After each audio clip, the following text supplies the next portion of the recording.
సాగునీరు అందక ఒకవైపు రైతులు సతమతమవుతున్నారు, తాగునీరు అందక ఒకవైపు ప్రజలు ఇబ్బందులు పడతా ఉన్నారు. 100% మళ్ళీ చెప్తా ఉన్నా, నొక్కి వక్కానిస్తా ఉన్నా, ఇది ప్రకృతి కరుణించకపోవడం వల్ల వచ్చిన నీటి కొరత కాదు.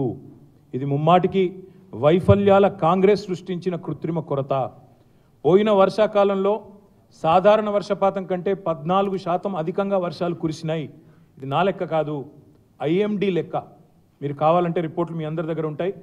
మీరందరూ పాత్రికేయ మిత్రులు, మీరు విజ్ఞానవంతులు, తెలిసిన వాళ్ళు, దయచేసి పోయిన సంవత్సరం సాధారణ వర్షపాతం కంటే 14% వర్షం ఐఎండి లెక్క ప్రకారమే అధికంగా కురిసిన మాట వాస్తవమా కాదా ధృవీకరించుకోవాలని చెప్పి కూడా నా విజ్ఞప్తి.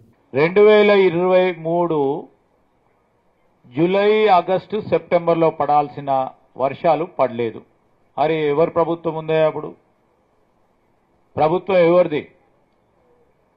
మాకు ఎన్నికలు దగ్గరగా ఉన్నా వర్షాలు ఎందుకు పడతలేవా అని వర్ణదేవుడిని మీ ప్రభుత్వంలో ఎందుకు పడతలేవని అడగలే కదా. ఆ వివేకం ఉంది మాకు.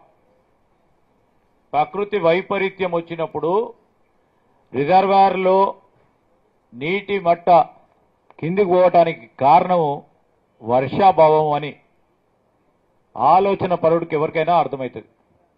అయినా కానీ ఆగస్టు వర్షం పడకుంటే, మేమున్నది మార్చి నుంచి ఇప్పుడు ఏప్రిల్కి వస్తే కాంగ్రెస్ ప్రభుత్వ పాలనలో మాట్లాడుతూ ఉన్నారు. అసలు ఆలోచన ఉందా వారికి ఎవరికైనా? నీటి ప్రణాళిక ఏ విధంగా ఉంటుందో తెలుసా వాళ్ళకి?